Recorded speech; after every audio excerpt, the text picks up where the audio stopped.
Hello students, मैं आपका अपना ऋषभ सर आया हूँ आज कुछ बेहतरीन क्वेश्चन लेकर ट्रिग्नोमेट्री के नेक्स्ट पार्ट में। तो क्वेश्चन है हमारा, इवैल्यूएट द फॉलोइंग। देखिए ध्यान से, पहला क्वेश्चन है sine 60 into cos 30 into sine 30 into cos 60। तो सबसे पहले क्या है कि हमें वैल्यू ध्यान में रखना होगा।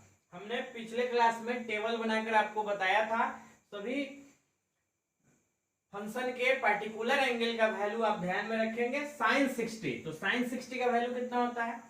साइन 60 का वैल्यू होता है √3/2 इंटू क्या है, cos 30। cos 30 का वैल्यू कितना होता है? cos 30 जो साइन 60 का वैल्यू होगा वही cos 30 का भी वैल्यू होगा, तो √3/2 प्लस साइन 30 1/2 cos 30 cos 60 1/2। अब देखिए ये हो जाएगा √3 से √3 को गुना करेंगे तो हो जाएगा 3/4। अब प्लस 1/4 एलसीएम लेंगे, 4 3 + 1 4, 4/4 कट के आ गया 1। कितना आ गया? 1। अब देखिए नेक्स्ट क्वेश्चन देखते हैं, क्या है कि साइन 30। अब साइन 30 का वैल्यू कितना होगा? 1/2 प्लस tan 45 1 cosec 60 कितना होता है? cosec 60। cosec 60 किसका उल्टा होगा? sin 60 का। और sin 60 का वैल्यू कितना होता है? √3/2। तो उसका रेसिप्रोकल कितना हो जाएगा? 2/√3। और sec 30 किसका उल्टा होगा? cos 30 का। cos 30 का वैल्यू √3/2, तो ये हो जाएगा 2/√3 प्लस cos 60 का वैल्यू 1/2 cot 45 प्लस 1। अब बात करते हैं एलसीएम की। तो देखिए एलसीएम 2√3 का एलसीएम क्या हो जाएगा? 2√3 अपॉन, अब देखिए क्या है कि यहाँ क्या नहीं है, जो एलसीएम में है √3 नहीं है, तो √3 से इसमें गुना होगा, क्या हो जाएगा? √3 प्लस यहाँ क्या नहीं है, तो 2√3 नहीं है, तो 1 से गुना करेंगे तो ये हो जाएगा 2√3 माइनस क्या नहीं है, यहाँ 2 नहीं है, तो 2 में 2 से गुना करेंगे तो कितना हो जाएगा? 4। अब नीचे देखिए इसका भी एलसीएम कितना हो जाएगा? 2/√3। अब यहाँ क्या नहीं है, 2 नहीं है, तो 2 2 जा 4 प्लस ये 2 है, क्या नहीं है? √3 नहीं है, तो √3 प्लस क्या नहीं है? 2√3 नहीं है, तो ये हो जाएगा 2√3। अभी 2√3 से 2√3 गया। अब देखिए क्या हो गया, 3 + 2√3, 3 + 2√3 कितना हो जाएगा? 3√3 माइनस 4 अपॉन 4 प्लस √3 और 2√3, तो 3√3 + 4 क्या हो जाएगा? 3√3 + 4। चाहे तो इसको रेशनलाइज भी कर सकते हैं या फिर ऐसे ही रहने दे सकते हैं। अब बात करते हैं नेक्स्ट क्वेश्चन की। क्या कर रहा है? 5 × cos स्क्वायर 60 डिग्री। ध्यान से देखेंगे, 5 × cos स्क्वायर। cos 60 का वैल्यू कितना होता है? जो sin 30 का हो। cos 60 में कितना ऐड करेंगे? 30, तभी तो 90 आएगा। तो 1/2 का square plus 4 into sec 30। sec 30 किसका उल्टा होता है? cos 30 का। cos 30 का वैल्यू जो sin 60 का होगा। sin 60 का वैल्यू √3/2। तो ये sec है ना, तो ये हो जाएगा 2/√3 का स्क्वायर माइनस 1 अपॉन, अब देखिए sin 30 into cos 30 plus cos 30। sin 30 का वैल्यू 1/2 का स्क्वायर प्लस √3/2 का स्क्वायर। अब देखिए तो ये हो जाएगा 5 × 1/4 प्लस, तो क्या है कि 4 × 2 का स्क्वायर 4 √3 का स्क्वायर 3 माइनस 1 अपॉन 1/2 का स्क्वायर कितना हो जाएगा 1/4 √3 का 3/4। अब देखिए ध्यान से क्या है कि ये हो जाएगा 5/4, क्या हो गया 5/4 प्लस 16/3 माइनस 1 और ये कितना हो जाएगा 4/4, ये कट के 1 हो गया। अब देखिए इस दोनों का एलसीएम कितना होगा 12, तो ये हो जाएगा तो आपका 15, ये हो गया 64 माइनस 12, तो 15 माइनस 12 3 हो गया, 3 इसमें ऐड करेंगे तो ये हो जाएगा 67/12। अब लास्ट क्वेश्चन को देखते हैं क्या है 2 tan स्क्वायर 45 डिग्री। tan 45 का वैल्यू कितना होता है 1, तो 1 का square 1 plus cos square 30 degree, cos 30 का वैल्यू जो sin 60 का √3/2 का स्क्वायर, अब माइनस sin 60 भी यही होता है √3/2 का स्क्वायर। अब देखिए यही चीज प्लस में इधर माइनस में, तो इससे ही कैंसिल हो गया, तो बचा क्या सिर्फ 2, और यही हमारा एग्जैक्ट आंसर। तो बढ़ते हैं नेक्स्ट क्वेश्चन की तरफ। तो नेक्स्ट क्वेश्चन है हमारा if tan a plus b is equal to √3 and tan a minus b is equal to 1/√3, और यहाँ पे क्या कहा कि a plus b जो है वो 0 से बड़ा है और 90 से छोटा या बराबर होगा, लेकिन इसमें कंडीशन लगाया कि a जो भी होगा वो b से बड़ा होगा, तो a और b का वैल्यू निकालिए। तो सबसे पहले जो हमारा इक्वेशन दिया है वो दिया है क्या कि tan a plus b is equal to √3।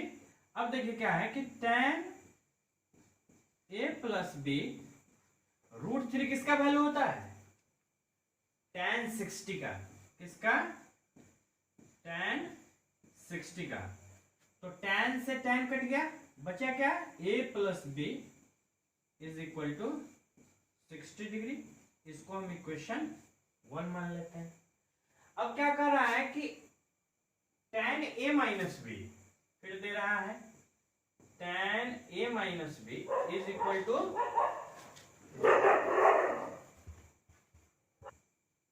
1√3, तो tan a minus b is equal to 1/√3। अब देखिए ध्यान से क्या है कि tan a minus b is equal to tan 1/√3 किसका वैल्यू होता है tan 30 का, tan से tan गया, a minus b is equal to कितना आ गया 30 डिग्री। इसको मान लेते हैं इक्वेशन नंबर 2। अब इक्वेशन 1 है और ये इक्वेशन 2 है। देखिए यहाँ प्लस है यहाँ माइनस, दोनों को अगर ऐड करें तो माइनस प्लस कैंसिल हो जाएगा, a का वैल्यू निकल जाएगा। तो लिखते हैं adding equation 1 and 2 we get, क्या पाते हैं ऐड करने से, तो a plus b is equal to 60 degree and a minus b is equal to 30 degree. अगर प्लस कर दें तो ये plus b minus b cancel, तो 2a इज इक्वल टू, तो क्या हो जाएगा 90 डिग्री, कट गया, a इज इक्वल टू कितना हो गया 45 डिग्री। अब देखिए अगर a 45 डिग्री है तो a plus b, putting the value of a, क्या लिखेंगे putting the value of a in equation किसमें 1 में, तो a plus b is equal to कितना था 60 डिग्री, तो ए का value 45 degree plus B is equal to 60 degree, then b is equal to कितना हो जाएगा 15 डिग्री। तो ये क्वेश्चन हमारा था कि find the value of A and B. तो ए हमारा कितना निकल के आया है 45 डिग्री और बी हमारा कितना निकल के आया है 15 डिग्री। अब ध्यान से देखिए, तो कह रहा था कि ए जो है बी से बड़ा है, ठीक है ना। तो बढ़ते हैं नेक्स्ट क्वेश्चन की तरफ। तो नेक्स्ट क्वेश्चन है हमारा कि इसमें से कौन सा ट्रू और कौन सा फॉल्स है, और हमें इसके बारे में बताना है कि क्यों ट्रू और फॉल्स है। तो पहला कहता है कि sine A plus B is equal to sine A plus sine B. तो देखते हैं कि अगर LHS RHS के इक्वल हो जाए तो समझेंगे कि हमारा दिया हुआ चीज सही है। थोड़ी देर के लिए कंसीडर कर लेते हैं कि ए अगर 30 डिग्री और बी हमारा क्या है 60 डिग्री है। तो अगर हम let A is equal to 30 degree and B is equal to 60 degree, तो देखिए LHS को अगर हम देख रहे हैं तो क्या हो जाएगा sine 30 degree plus 60 degree, that is sine 90 degree. और साइन 90 का वैल्यू कितना होता है, साइन 90 का वैल्यू होता है 1। अगर हम RHS की बात करते हैं तो क्या है sine 30 degree plus sine 60 degree. अब देखिए साइन 30 का वैल्यू कितना होगा 1/2 प्लस साइन 60 का वैल्यू कितना होगा √3/2। अगर दोनों को ऐड करते हैं, अगर दोनों को हम ऐड करते हैं तो कितना हो जाएगा, एलसीएम हमारा 2 हो जाएगा, ये 1 प्लस √3 आएगा। तो क्या LHS RHS की इक्वल है, नहीं इक्वल है। तो इसका मतलब दिया हुआ चीज क्या है, गलत है। अब बात करते हैं the value of cos theta increases as theta increases. तो देखिए cos की बात हो रही है, तो cos 90 कितना होता है, cos 90 कितना होता है 1, sin 91 सॉरी cos 0 कितना होता है 1 और sin 90 कितना होता है 1।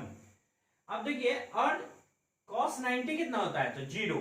अब देखिए 1 से 0 कह रहा है कि इंक्रीज कर रहा है, लेकिन हम देख रहे हैं क्या कि अगर मान लीजिए यहाँ पे 0 डिग्री लिख लिए, यहाँ 30 डिग्री लिख लिए, यहाँ 45 डिग्री लिख लिए, यहाँ 60 और यहाँ पे 90। अगर ध्यान से देखा जाए cos थीटा का वैल्यू तो क्या है कि cos 0 क्या हो जाएगा 1, cos 30 कितना होता है √3/2, ये कितना हो जाएगा 1/√2, ये क्या हो जाएगा 1/2 और ये कितना हो जाएगा हमारा 0। ध्यान से अगर देखें तो ये 1 है और आगे जैसे ये हाफ हो गया, फिर 0 कहते हैं घट न रहा है, बढ़ थोड़ी रहा है, ये क्या हो रहा है घट रहा है। तो ये स्टेटमेंट हमारा क्या हो जाएगा, गलत हो जाएगा। हाँ, यहीं पे अगर रहता कि the value of sine theta increases as theta increases, नहीं तो अगर साइन थीटा की बात होती तो फिर वहां पे क्या होता वैल्यू बढ़ता, तो वहां पे ये चीज सही होता।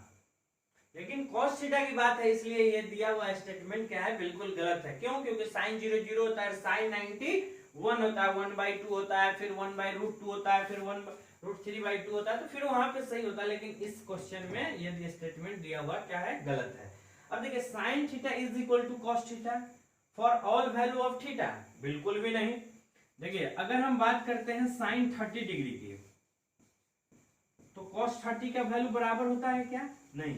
sin 30 तो 1/2 होता है और cos 30 कितना होता है √3/2 होता है। क्या कभी ये इक्वल है क्या, नहीं है, इसलिए ये दिया हुआ चीज क्या हो गया, गलत हो गया। अब बात करते हैं cot A is not defined for A is equal to 0 degree. देखिए cot थीटा बराबर क्या होता है, अच्छा cot A ही है तो cot A को क्या लिख सकते हैं cos A by sin A। अगर हम cot 0 की बात कर रहे हैं, नहीं तो क्या हो जाएगा cos 0 डिग्री और sin 0 डिग्री। देखिए cos 0 कितना होता है 1 अपॉन 0, तो 1/0 क्या होता है अनडिफाइंड। तो ये स्टेटमेंट दिया हुआ क्या था, सही था। तो इस चीज को ध्यान में रखना है। और सबसे महत्वपूर्ण चीज ये है कि जो पार्टिकुलर एंगल का जो वैल्यू है वो आप ध्यान में रखें, है ना, तभी आप इस चीज को समझ पाएंगे। कुछ बच्चे रेगुलर वे में क्वेश्चन पूछ रहे हैं, अगर आपको समझ में आती है तो बहुत अच्छी बात है, नहीं समझ में आ रही है तो क्वेश्चन आप पूछें, है ना, और चैनल को जरूर सब्सक्राइब कर लें ताकि हम जब जब न्यू वीडियो डालते रहें तो आपको इसका नोटिफिकेशन मिलता रहे। तो बढ़ते हैं नेक्स्ट क्वेश्चन की तरफ। तो बढ़ते हैं नेक्स्ट क्वेश्चन की तरफ। क्या करता है, चूज द करेक्ट ऑप्शन। देखिए 2 tan 30 डिग्री, तो वैल्यू पता होना चाहिए। तो 2 इंटू tan 30 का वैल्यू कितना होता है, 1/√3 upon 1 plus tan square 30 degree, यानी tan 30 का ही स्क्वायर, तो कितना हो जाएगा 1/3। इसको सोल्व कीजिए, क्या हो जाएगा 2/√3, इसको एलसीएम लेंगे तो ये हो जाएगा 3 + 1/3, ये हो जाएगा 2/√3 इंटू 3/4, इससे ही कट गया 2, और इससे √3 से 3 कटा तो कितना हो गया √3, यानी क्या आ गया √3/2। और √3/2 किसका वैल्यू होता है, sin 60 का। √3/2 किसका वैल्यू होता है, sin 60 का। अब देखिए नेक्स्ट क्वेश्चन में देखते हैं 1 - tan स्क्वायर 45 डिग्री। समझ में आ रही है ना बात, ये चीज जब तक वैल्यू नहीं पता होगा तब तक ये समझ में नहीं आएगा, इसलिए पहले वैल्यू को आप नहीं होता है तो उसे डाटा बना करके किसी पेज पे बना के उसे रखिए पास में बनाते समय। अब देखिए 1 - tan 45 का वैल्यू कितना होता है 1, और 1 का स्क्वायर कितना होगा 1, और 1 + 1 दैट इज 0/2, और 0/2 क्या हो जाएगा 0, है ना, और 0 कहाँ है, तो हमारा ऑप्शन नंबर क्या हो जाएगा डी, ठीक है ना। अब बात करते हैं नेक्स्ट क्वेश्चन की तरफ। sin 2a into 2 sin a is true when a is equal to, देखिए sin 2a जो है 2 sin a के बराबर होगा। sin का वो कौन सा वैल्यू होगा, कौन सा एंगल होगा जिसका दोगुना करने पे 2 इंटू sin a आ जाए। तो देखिए है क्या, 0 को ही अगर हम देखते हैं तो ये 2 इंटू 0 0 हो जाएगा, sin 0 का वैल्यू क्या होता है 0, और 2 से sin 0 में गुना करेंगे तो 0 ही आएगा, है ना। अब 30 को भी रख के देख लेते हैं, तो sin 60 हो जाएगा, यहाँ पे 2 इंटू sin 30 1/2, देखिए sin 60, यहाँ पे देखिए sin 2a 30 को रख रहे हैं तो 2 इंटू 30 sin 60 का वैल्यू कितना होता है √3/2, और 2 इंटू sin 30 1/2 इंटू 2 कितना हो जाएगा 1, जो कि नहीं है। अब sin 45 को देखिए, 45 दूनी 90, sin 90 कितना होता है 1, sin 90 कितना होता है 1, और sin 45 का 1/√2, तो ये भी नहीं होगा। अब 60 को एक बार रख के देख लेते हैं, तो sin 2 इंटू 60 120 डिग्री, आपने पढ़ा 120 डिग्री का नहीं ना, हमने पहले ही क्लास में बताया था, सिर्फ फर्स्ट क्वाड्रेंट की बात करेंगे 0 से लेकर 90 की, तो ये हमारा ऑप्शन नंबर ए क्या हो जाएगा, सही हो जाएगा। समझ में आ रही है बात। अब देखिए लास्ट क्वेश्चन देखते हैं 2 tan into 30 degree, 2 tan 30 degree, देखिए तो ये हो जाएगा, इसको यहाँ पे देखते हैं 2 इंटू tan 30 का वैल्यू क्या हो गया 1/√3, क्या हो गया 1/√3 अपॉन 1 माइनस tan स्क्वायर 30, तो ये हो गया 1/3। ध्यान से देखेंगे तो ये हो जाएगा 2/√3, ये एलसीएम हो जाएगा 3, 3 - 1 2, तो इसे लिख सकते हैं 2/√3 इंटू 3/2, 2 से 2 गया, √3 से 3 को काटे तो √3 गया। अब √3 किसका वैल्यू आता है, √3 किसका वैल्यू है tan 60 का। तो इसी प्रकार से आपको पूरे एक्सरसाइज है हमारा ट्रिगोनोमेट्री का नेक्स्ट चैप्टर, इंट्रोडक्शन का नेक्स्ट चैप्टर कॉम्प्लीमेंट्री एंगल से रिलेटेड है और वैल्यू पार्टिकुलर एंगल से, है ना। 8.2 एक्सरसाइज जो है उसे आप बनाएंगे और फिर जहां प्रॉब्लम होगा उसे बताइएगा। ऐसे हम आज ग्रुप में क्वेश्चन को डाल दे रहे हैं, जिसे भी दिक्कत होगा क्वेश्चन में वो पार्टिकुलर क्वेश्चन हमसे पूछ सकते हैं और उसका रिप्लाई हम करेंगे। खूब बढ़िया से पढ़ाई कीजिए, मेहनत कीजिए और घर पे रहिए, सुरक्षित रहिए। धन्यवाद। मैं आपका ऋषभ सर।